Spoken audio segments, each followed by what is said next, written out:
Hello friends, कैसे हैं आप? Hope everything is going well. The Hindu vocab series में स्वागत है आपका। और द हिंदू वोकैब सीरीज़ में हम द हिंदू न्यूज़पेपर के बेस्ट वर्ड्स सेलेक्ट करके उसको with Hindi meaning, antonyms, synonyms and उसके सेंटेंस उसके साथ एक्सप्लेन करते हैं।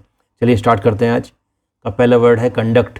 कंडक्ट का मतलब होता है संचालन करना, to organise and perform a particular activity. किसी एक्टिविटी को ऑर्गेनाइज करना या परफॉर्म करना। चलिए सेंटेंस यूज़ देखते हैं इसका। प्रोफेसर जलवायु परिवर्तन पर एक संगोष्ठी का संचालन करेंगे। The professor will conduct A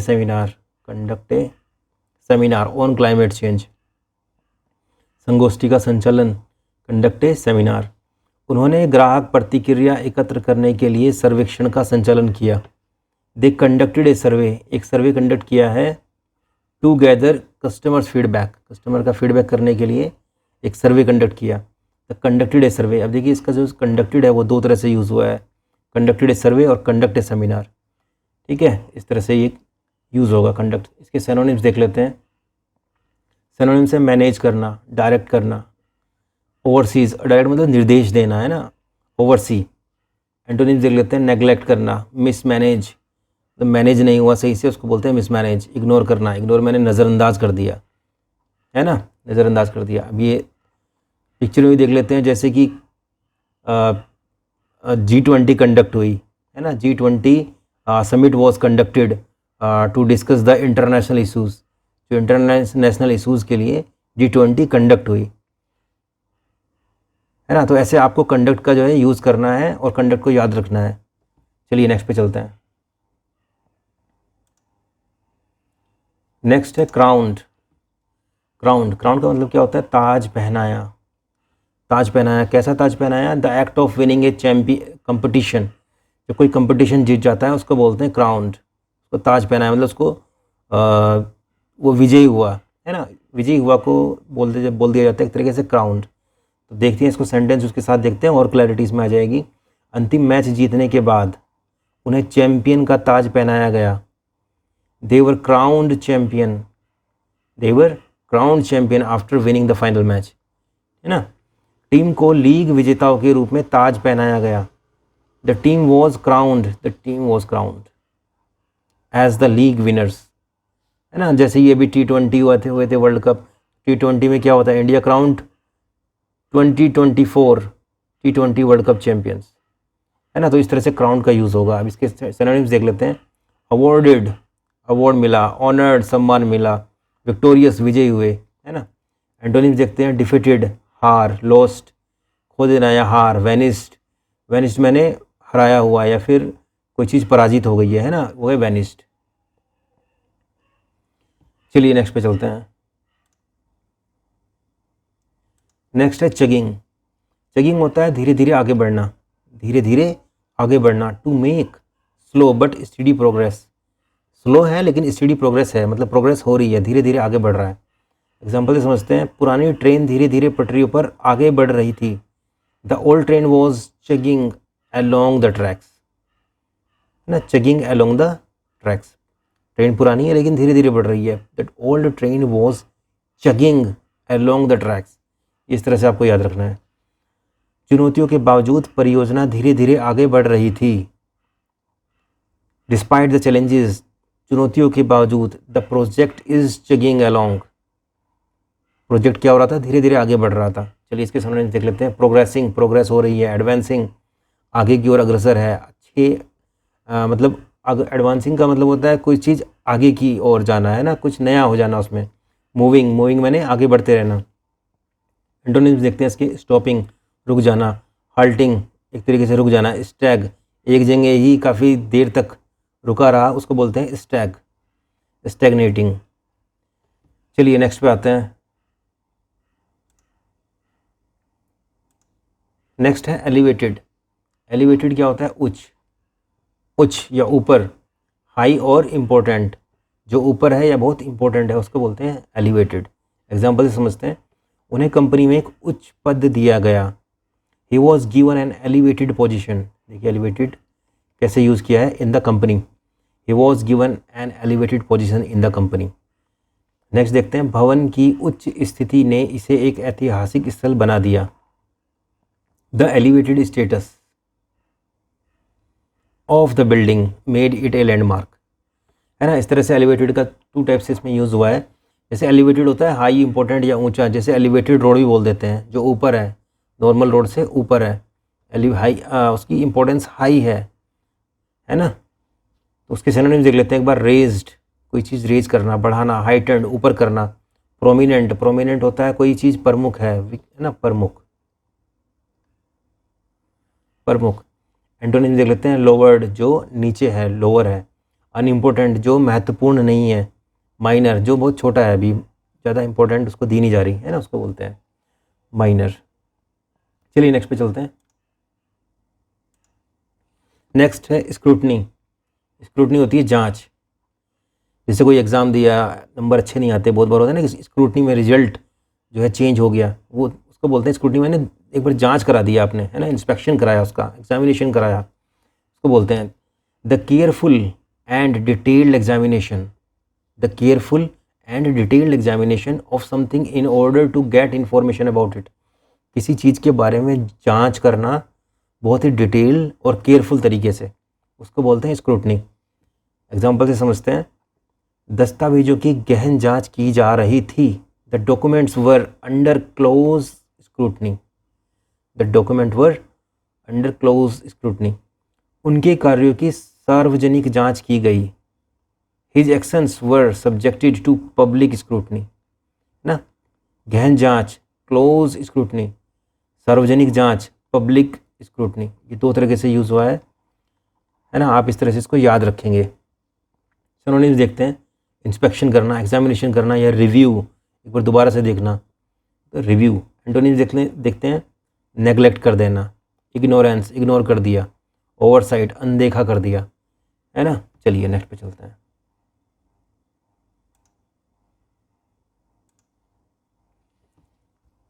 next है कैनिबलाइजिंग। कैनिबलाइजिंग होता है उपयोग करना, कोई चीज़ उपयोग करना, यूटिलाइज कर लेना, ना। कुछ आपके पास है, आपने यूटिलाइज कर लिया अपने बेनिफिट के लिए, उसको बोलते हैं कैनिबलाइजिंग। एग्जाम्पल इसको समझते हैं। कंपनी प्रतिस्पर्धात्मक बने रहने के लिए अपने ही उत्पादों का उपयोग कर रही है। The company is cannibalising its own products to stay competitive. यानी कंपटीशन में रहने के लिए क्या कर रही है कंपनी, अपने ही उत्पादों का यूज़ कर रही है ना। कैनिबलाइजिंग इट्स ऑन प्रोडक्ट। अन्य विभागों से संसाधनों का उपयोग करने से अक्षमता हो सकती है। Cannibalising resources from other departments can lead to inefficiency. ठीक है, इस तरह से कैनिबलाइजिंग का यूज़ हुआ है। 2 तरह से आपका यूज़ हुआ है यहाँ पे, कि याद रखना है आपको। इस तरह से सेंटेंस में यूज़ के साथ आप देखेंगे उसको, तो उसका बहुत बार तो मीनिंग भी डिफरेंट हो जाता है, और इस तरह से आपको लंबे समय तक वो याद रहेगा जब आप सेंटेंस में उसको बार बार दोहराएंगे, है ना। इसके सिनोनिम्स देखते हैं। एक्सप्लॉइट करना, यूटिलाइज कर लेना, कंज्यूम कर लेना, कंज्यूम कर लिया आपने। एंटोनिम्स। प्रिजर्व, प्रिजर्व मैंने होता है आपका जो है किसी चीज़ को सुरक्षित रखना, और कंजर्व होता है संरक्षण में रखना, और सेव मैंने आपने उसको बचा के रखा है ना, उसको बोलते हैं सेव। ठीक है, ये आपको नोट करके रखना है। चलिए नेक्स्ट पे आते हैं। नेक्स्ट है ट्रावर्स्ड। ट्रावर्स्ड, यात्रा करना, ट्रावर्स्ड। टू मूव और ट्रैवल थ्रू एन एरिया।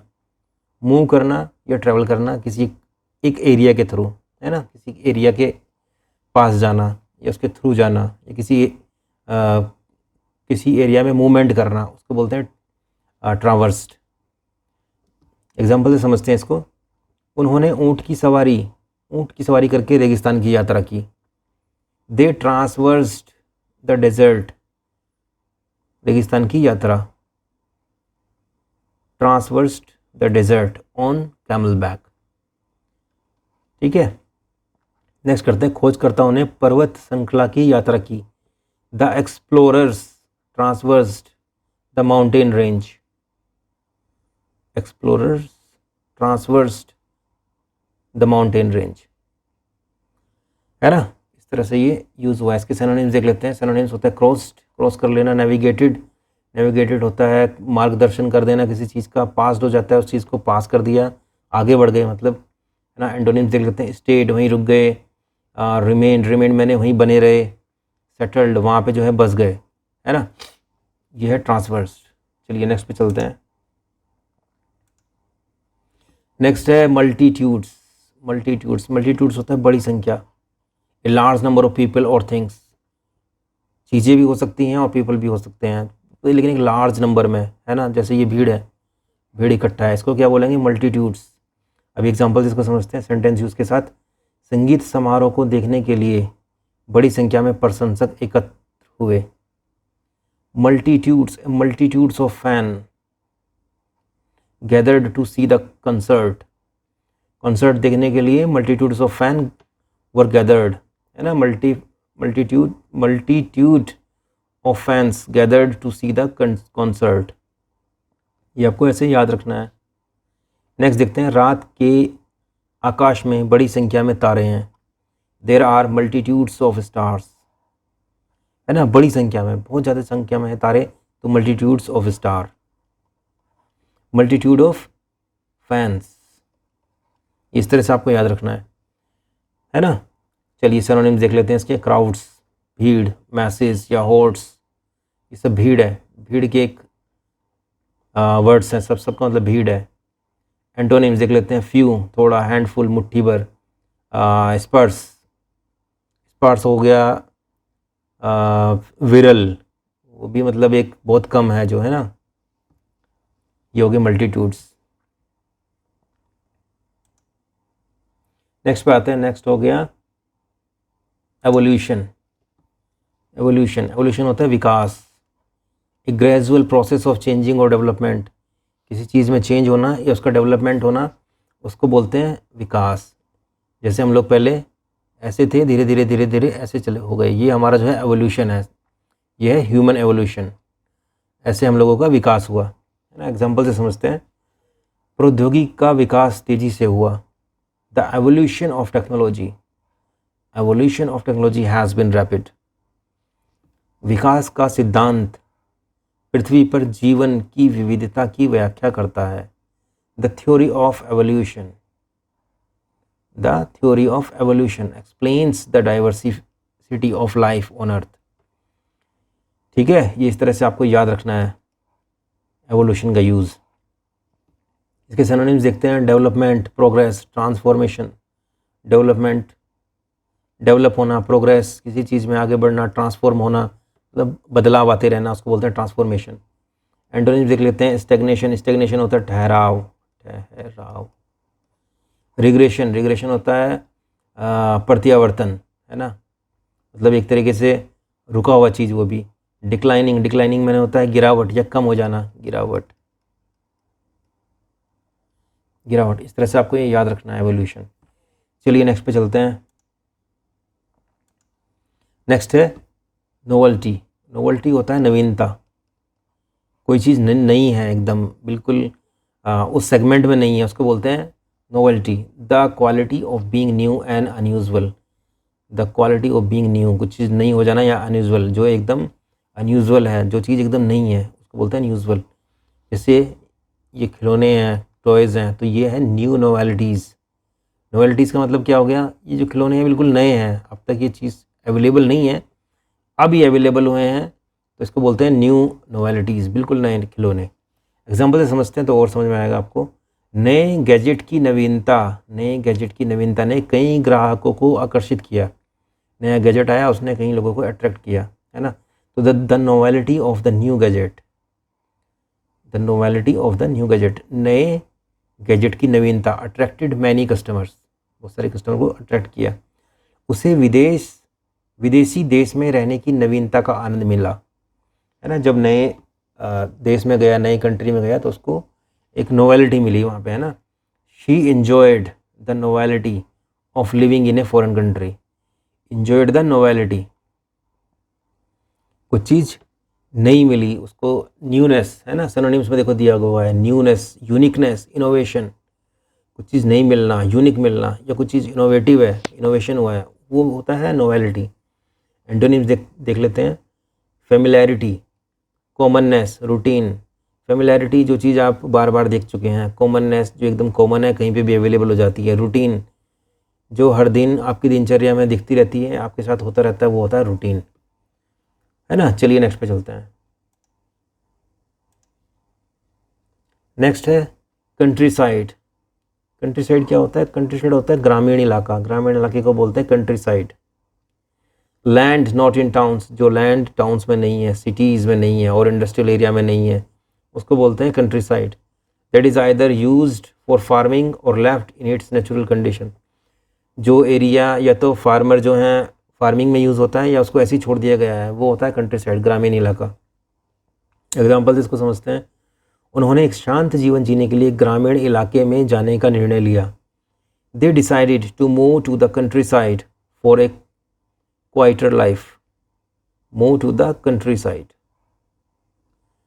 ग्रामीण इलाके में जाना, move to the countryside. वसंत ऋतु में ग्रामीण इलाका सुंदर होता है, ग्रामीण इलाका सुंदर होता है। Country side is beautiful, country side is beautiful in spring, है ना। इस तरह से इसका जो है आपको सेंटेंस यूज़ याद रखना है कि कैसे ही सेंटेंस का यूज़ हुआ है, कैसे कैसे इसका मीनिंग निकला है ना। इसका सिनोनिम देख लेते हैं एक बार। रूरल एरिया, जो रूरल एरिया है, फार्म लैंड है, पेस्टोरल लैंड है ना, ये इसको क्या बोलते हैं? Country side. और एंटोनिम्स क्या है इसके? सिटी, अर्बन एरिया, मेट्रोपोलिस, है ना, मेट्रो सिटीज यानी। तो ये हो गए इसके एंटोनिम्स। चलिए नेक्स्ट पे चलते हैं। नेक्स्ट है हार्मोनी। हार्मोनी होता है सामंजस्य, सामंजस्य मतलब मिलकर रहना एक तरीके से, है ना, ये होता है harmony. A situation in which people are peaceful and agree with each other. एक ऐसी सिचुएशन जिसमें लोग जो हैं पीसफुल हैं और एक दूसरे से सहमत हैं। और वैन थिंग्स सीम्स राइट और सुटेबल टुगेदर, और जहाँ पे सिचुएशन जो है एक जैसी है, सही है और दोनों के लिए सुटेबल है, उसको बोलते हैं हार्मोनी। एग्जाम्पल से समझते हैं इसको। दोनों समुदाय सामंजस्य में रहते थे, यानी हार्मोनी में रहते थे। The two communities lived in harmony, दोनों कम्युनिटी हार्मोनी में रहती है ना, रहती थी। तो इसका मतलब हुआ कि दोनों हार्मोनी में रहती थी, मतलब दोनों पीसफुली रहती थी, दोनों समुदाय। चित्र में रंगों के बीच सामंजस्य था। There was harmony between the colours. देखो दो तरह से यूज़ हुआ है हार्मोनी, एक तो कम्युनिटी के साथ हुआ है यूज़ और ये कलर के साथ यूज़ हुआ है ना। इस तरह से हार्मोनी का यूज़ होता है। चलो इसके सिनोनिम्स देख लेते हैं। सिनोनिम्स हो गया पीस, एकॉर्ड या यूनिटी, है ना। पीस हो गया शांति, एकॉर्ड हो गया समझौता और यूनिटी हो गया एकता, साथ में रहना। एंटोनिम्स देख लेते हैं। एंटोनिम्स से कन्फ्लिक्ट, कन्फ्लिक्ट हो गया आपका संघर्ष। डिसअरेंजमेंट, डिसअरेंजमेंट हो गया कि कोई चीज़ अरेंज्ड नहीं है सही तरीके से, असहमत है उसमें, है ना। और डिस्कॉर्ड हो गया किसी चीज़ में कोई विघटित होगी कोई चीज़, मतलब साथ में नहीं रह पा रही, उसको बोलते हैं डिस्कॉर्ड।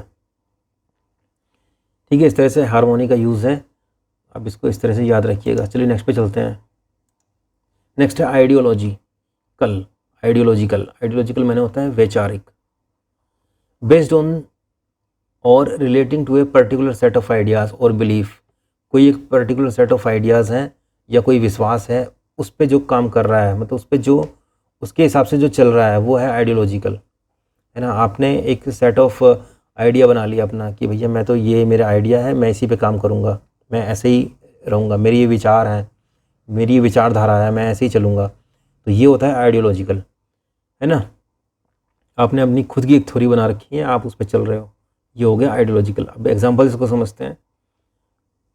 उनके वैचारिक मतभेदों ने गर्मा गर्म बहसों को जन्म दिया। Their ideological differences lead to heated debates. ठीक है, नेक्स्ट देखते हैं। पार्टी की नीतियां अत्यधिक वैचारिक हैं। The parties policies are strongly ideological. इस तरह से इसमें आइडियोलॉजिकल का यूज़ हुआ है। इसके सिनोनिम्स देख लेते हैं। डॉक्ट्राइनल, डॉक्ट्राइनल होता है सिद्धांत से संबंधित, सिद्धांतिक, है ना। फिलोसफिकल, फिलोसफिकल होता है दार्शनिक। थ्योरेटिकल, थ्योरेटिकल होता है सिद्धांत, थ्योरी, किसी सिद्धांत पे काम करने वाला, थ्योरेटिकल। एंटोनिम्स देखते हैं। प्रैग्मेटिक, प्रैग्मेटिक होता है आपका व्यवहारिक, व्यवहारिक।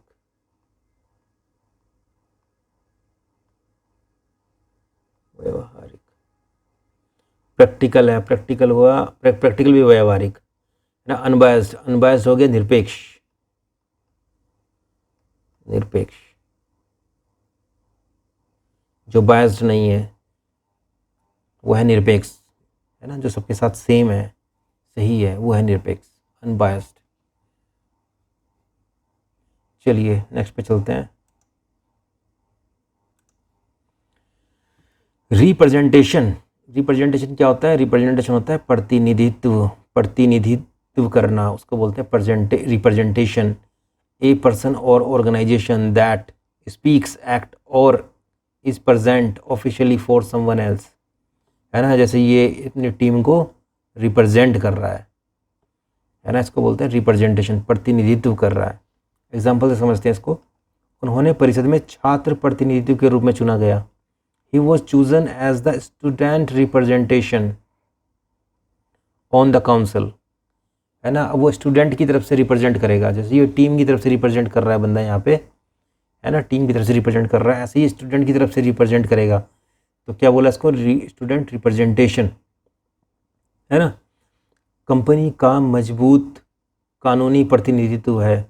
The company has strong legal representation, है ना, मजबूत कानूनी प्रतिनिधित्व, स्ट्रॉन्ग लीगल रिप्रेजेंटेशन, यानी लीगली वो कंपनी बहुत स्ट्रॉन्ग है, तो स्ट्रॉन्ग लीगल रिप्रेजेंटेशन। चलो सिनोनिम्स देख लेते हैं इसके।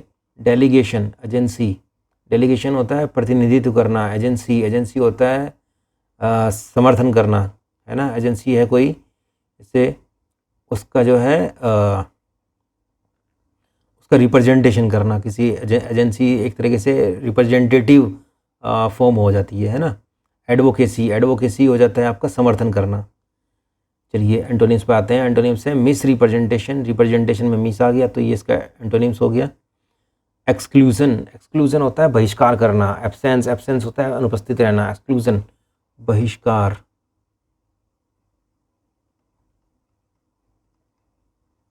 बहिष्कार, है ना। एब्सेंस, एब्सेंस मैंने अनुपस्थित है। ठीक है, ये इसके सिनोनिम्स एंटोनिम्स हो गए, ये आपको याद रखने हैं। चलिए नेक्स्ट पे चलते हैं। नेक्स्ट है पैराडॉक्स। पैराडॉक्स होता है विरोधाभास, किसी चीज़ में विरोधाभास है, दोनों सेम नहीं काम कर रहे हैं, या सेम नहीं है, एक जैसे नहीं है, या जो दिख रहा है वैसा होना इम्पॉसिबल है, वो होता है पैराडॉक्स। द सिचुएशन और स्टेटमेंट दैट सीम्स इम्पॉसिबल, जो चीज़ दिख रही है वो इम्पॉसिबल है ऑलमोस्ट, और इज़ डिफ़िकल्ट टू अंडरस्टैंड, इसको समझना बहुत मुश्किल है।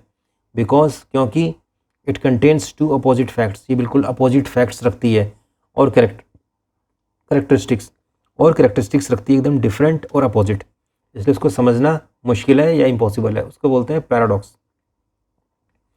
एग्जाम्पल से समझते हैं इसको। यह विरोधाभास है कि जितना अधिक हम सीखते हैं उतना ही कम हम जान पाते हैं, है ना, जितना अधिक हम सीखते हैं उतना ही हम कम जान पाते हैं, ये विरोधाभास है। जबकि इसका उल्टा होना चाहिए, जितना अधिक हम सीखते हैं उतना ही हम ज़्यादा जान पाते हैं ना, तो ये एक विरोधाभास है। इट इज़ ए पैराडॉक्स, ये पैराडॉक्स है कि हम जितना, that the more we learn the less we seems to know, the less we seem to know. It is a paradox that the more we learn the less we seem to know, जितना अधिक हम सीखते हैं उतना ही कम हम जान पाते हैं, ये एक पैराडॉक्स है ना। द पैराडॉक्स, उसकी स्थिति का विरोधाभास सभी को उलझन में डाल गया। The paradox of her situation left everyone puzzled, है ना, उसकी स्थिति का विरोधाभास, उसका आना था, नहीं आना था, लेकिन कोई आ गया तो उसकी स्थिति का विरोधाभास सभी को उलझन में डाल गया। The paradox of her situation left everyone puzzled. Synonym से समझते हैं इसको। कॉन्ट्राडिक्शन, कॉन्ट्राडिक्शन, कॉन्ट्राडिक्शन होता है विरोधाभास। आयरनी, आयरनी होती है विडंबना। एनिग्मा, एनिग्मा होता है कोई रहस्य, रहस्य, है ना। आयरनी, आयरनी होगी एक तरीके की विडंबना, विडंबना।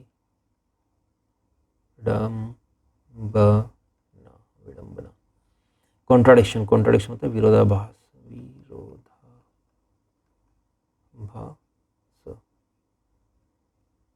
विरोधाभास। ठीक है, तो एंटोनिम्स देख लेते हैं इसकी। कंसिस्टेंसी, कंसिस्टेंसी कोई चीज़ जो है आप कर रहे हो और उसको रेगुलर कर रहे हो, उसको बोलते हैं कंसिस्टेंसी। कंसिस्टेंट, कोई चीज़ कंसिस्टेंट है ना। हारमोनी, हारमोनी है सामंजस्य।